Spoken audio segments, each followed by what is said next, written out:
What is going on, YouTube world? I am your brother Reza, and this is KRT LYFE, KRT LYFE with your Y, with the Y, and right there is your beautiful sister Kat.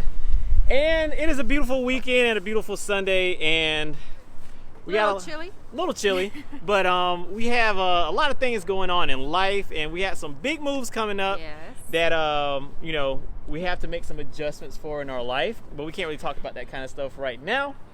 Right? Yes. Yeah, we can't talk about it. We're gonna wait till everything is done, settled, and then we'll give you guys a little bit more insight on what's happening. Yes. But all of these life changes got me really reflecting and contemplating if I can live with one vehicle. And if I can live with one vehicle, what vehicle will that be? We're about to go and find out.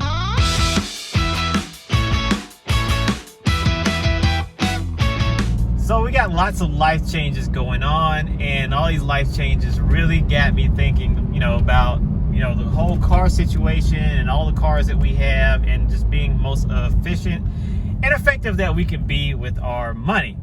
And I got to think to myself, okay, if I could have one car, what would that car be? And as much as we love this 997, as much as I love Porsches, period, this particular 997 in this particular time frame of my life isn't really the most used car that I have. Right now I drive the budget Benz almost every single day, and this car pretty much sits, and I mean, it's lucky if I drive, I am lucky if I drive this car once a week for several different reasons. Number one is because the roads here are really bad. Number two is because when it's clean, I don't want the car to get dirty. Number three is that, you know, if I want to haul stuff, you know, I don't want to put stuff in this car and mess it up, because this car is, like, as you can see, in extremely pristine shape. So I got to thinking, like, okay, well, what would I be happy with? And at one point we were thinking about getting a Telluride, and thank you for everybody who watched that Telluride video. It's one of our most viewed videos on YouTube. And we were thinking about the Telluride, but then we stumbled upon a GX 470. And that GX 470, oh my God, I can't tell y'all how much we love that car. How much we love that car, babe? Yeah, that car is definitely being used a lot. It's super comfortable. Yes. We took it on several different trips, like road trips now, and haven't given us any issues. We absolutely love it. Yes. So we love it so much. Every time I get in that GX 470, I'm like, God, this car is so good. And it's so worry-free. And that's another thing. This Porsche, every time I get in it, I'm worried that somebody's going to hit it, somebody's going to scratch it, something might break, blah, blah, blah. And every time something breaks, it's really expensive. Versus the GX, you get in it, you don't worry about if anybody's going to hit it. You don't worry about if something's going to break. You just get in the car and enjoy it. And the ride quality is so good. And it's such a comfy, phenomenal car. I started thinking to myself, well, what if we got another Toyota or Lexus?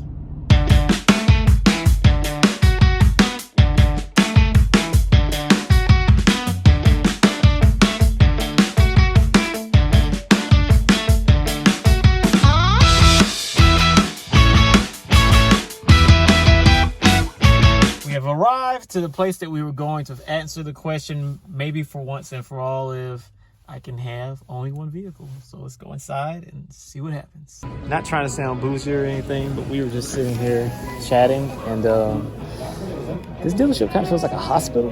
Yeah, so we love the car. Like, obviously we were just talking about GX and how much we in love with the car. But man, Toyota, you need to do a little better. This looks like a food court. It's like a food court mixed with a hospital. It's so bad, like so bad. And then I get it, we do compare it to Mercedes and a Porsche, but Toyota makes a lot of money in cars. They can do a little better in making their clients feel a little bit more comfortable and important. This kind of kills the whole vibe. It does. Of walking in and buying a car, to be honest. So we just drove all the way out here to this Toyota dealership that's like 30 minutes away from where we live. They told us that they had an Army Green 2020 TRD Pro. Made sure he checked. And he said he checked. They had it. And we get here and they don't have the car. So they're going to show us a 2018 or 2019 instead. 2018, he said. Yeah. So I guess that kind of gives up what car we came to look at, but whatever. So anyway, they're about to pull it around and we're about to go and take a look at it. So this one's used. Somebody turned it in, traded in. Oh, okay. The seats are definitely a step up from older Tacomas for sure. Definitely smells pre-owned. Yeah, definitely smells pre-owned. So, what do you think of this one? I mean, it looks nice. Definitely can see a step up from, you know, the older ones Tacomas. that we've seen. Yeah, because a couple of years ago we started shopping for these, but we never ended up with one.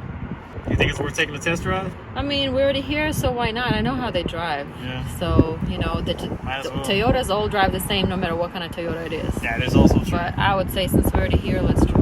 Yeah. Why not? So just got to the dealership to look at this Toyota Tacoma, the TRD Pro. Oh. This one right here that we're in, this one, we're trying to look at a 2020, right? So I guess the secret's out. If I get rid of my Porsche, I'm going to end up getting a Toyota. We're trying to look at a 2020 TRD Pro because that's what I really, really want, because it has all the looks and configurations of everything that I really, really want. But they didn't have one, so we're test driving just a 2018. 2018 TRD Pro. This one has almost 50,000 miles on it, but it has, for the most part, most of the creature comforts that the other one that I really want has. But we're gonna test this one and drive it and see how it drives. And I've driven a bunch of the older Tacomas, like the rear wheel old ones that I was looking for at one point, Yes. 2007s, 2006s. But this is my first time driving a somewhat modern Tacoma, so let's see how this thing goes. I can tell just pulling out, it's very different from driving the 997. Oh, you were comparing. It's so quiet, Yeah, like most of the way. Like, I mean, our GX is very quiet too, but this has the V6 in it, and our GX has a V8. Yes. So the V8, you can definitely like feel the extra power and torque. Like this little V6, I think it's like 270 horsepower roughly, and you can definitely tell that it's a little anemic, I guess is a good word for it. It's not super slow, but it's not fast either. You remember, like, so you know how sometimes people describe like the steering of some certain vehicles is vague? Yeah.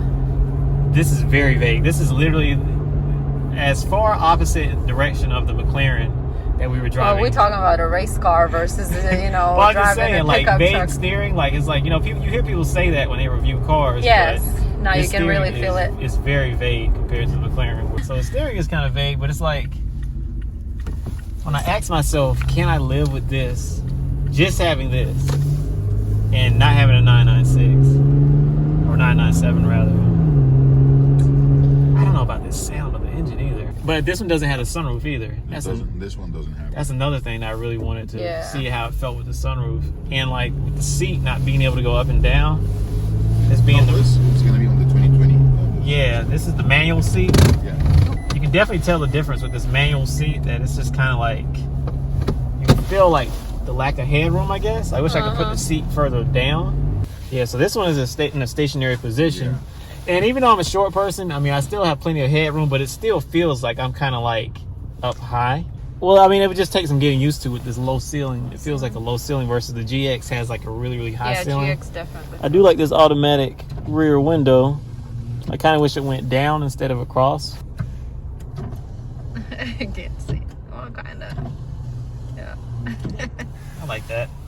Well, outside of like the, I guess, you know, not having, you know, a ton of torque and a ton of power, the actual ride itself is pretty smooth. Yes, Like, definitely. very is. comfortable. The transmission shifting is kind of like slow and funky. It's not very bad. And with these tires, I mean, there's definitely a little bit of road noise, but I mean, I'm used to these kind of tires on our GX, Yes, we have making that. the same amount of, or Noise, more yeah. road noise. The engine sounds very different though. The engine sounds Very extremely different. I almost like wish the engine was either really quiet or really aggressive. Like this in between droning that it's doing, I don't really like that at all. So do you have any 2020 Tacomas? Oh, yeah, we have one. Just not the TRD ones, right? No, Or not TRD the Pro. What's the closest that you do have to a TRD Pro? Yeah, I want to see like the closest thing you have with the sunroof. So this 2018, outside of loving the color, there's so many features I feel like the 2020 has that this does not have. It does not have the power seat, which I feel like is a massive plus. It doesn't have a sunroof, which is another humongous plus. The display, the sat-nav display, infotainment display on the 2020 is a lot bigger and has a lot more features. But I just feel like it's kind of hard for me to make a decision as paramount as moving to one vehicle when I'm not actually driving that one vehicle that I'm trying to get. So I guess this vlog is going to be very inconclusive. Yes, it's kind of to be continued. To be continued, but the secret's out. I'm looking for a Tacoma. I'm really seriously looking for a Tacoma this time. But hopefully I'll finally get the Tacoma that I want. And I can put my bikes in it. And I can finally go out to the trails and ride my bikes again and all this kind of stuff. And when we go snowboard, we can, like, you know, that would be plenty perfect, of space and space for the kids and stuff. So we'll see what happens. I'm sorry, but I'm very disappointed in Toyota. All the way around, to be honest with you. How so? Let's see. I'm disappointed that we drove so far and the car isn't even here after they told us they checked the inventory. Yeah, I am disappointed about that. I am disappointed, obviously, well, the whole Toyota, you know, showroom. But we're seriously considering buying a brand new vehicle. And they're like, oh, okay, well, you want to drive this one too? Yeah. No, I don't. I'm just going to go to a different dealership and pick a different salesperson. That's how I feel. I'm sorry. I'm spending that much money. I need attention. Yeah. And not to be rushed because I am not coming back here. And to be honest, it definitely feels a lot better with the sunroof. Like, absolutely. It It doesn't feel as enclosed. Yeah, because yeah. the roof is so low, as you mentioned earlier, that when it's actually open, it does feel a lot more like spacious in here. And this power seat is definitely a massive plus, like huge plus. And we don't really have time to drive this one on the street, but I mean, we just drove the other one because our salesperson has another client coming, and he already knows that we're not interested in what he's showing us, so he's trying to, you know, run his time out. Yep. But we're not really impressed with Toyota customer service, like at this location. But the 2020 is definitely better than the 2018, 2019. Absolutely. Like, by a long shot. And we haven't even driven it anywhere. All right, well, we'll give you guys conclusion once we get out and get back in our 997. I definitely like how these look better than the old ones. No, I absolutely love the look, but I really want to try the actual proper vehicle that we consider, not something that 2 years older without the features that we actually are looking for. Because it's hard to kind of make a good decision on whether or not this is something that we can actually live with if we're not driving the actual model that we really want. Yeah, because we're guesstimating. So yeah, we're kind of guesstimating, but okay, yeah. When you go in somewhere and somebody rubs you wrong, you don't even want to buy anything anymore there. Right. No matter how much you wanted that thing, that's how this makes me feel. Yeah. All the way around, from the time we walked in to the time he sat down with us to the time he's like, oh, we don't even have it. And then, okay, well, let's drive a 2-year-old one. And then he had no idea what that car has as far as features. We knew more about it, and we don't even own one or sell one than the actual salesperson. Oh my God. And then he tried to rush us out. Then we got back. He went to help someone else and walked off with our ID. And then we had to wait. And then he said, we can get you one tomorrow if you want one. 2020, no problem. Oh, it's only 16 or 6? 6. He said it's only 6. Oh, it's only 6 in the southeast region? Right. What'd you do? Gonna like 3D print one tomorrow? Like, I'm sorry, like, I know I sound like super, super, super negative right now, but this is overall about experience as well. I don't want to walk out pissed after I just spent $40,000 in the car, and that's how I feel right now. Yeah, we had a bad I had experience. Like a whole rant about it, but it's just, it's not like it's one thing. Right. It's consecutively like building up. So, but maybe that's what it's like when you buy these type of cars, because we haven't done this type of thing. Like, but I'm not spending $5 either. You know what I mean? Like, I still gonna about to spend like a freaking $50,000 in the car. Yeah. I want to walk out happy and feeling like, okay, I'm on top of the world. I'm excited. Right now, all I want is just hurry up and drive off this lot. We are KRT LYFE.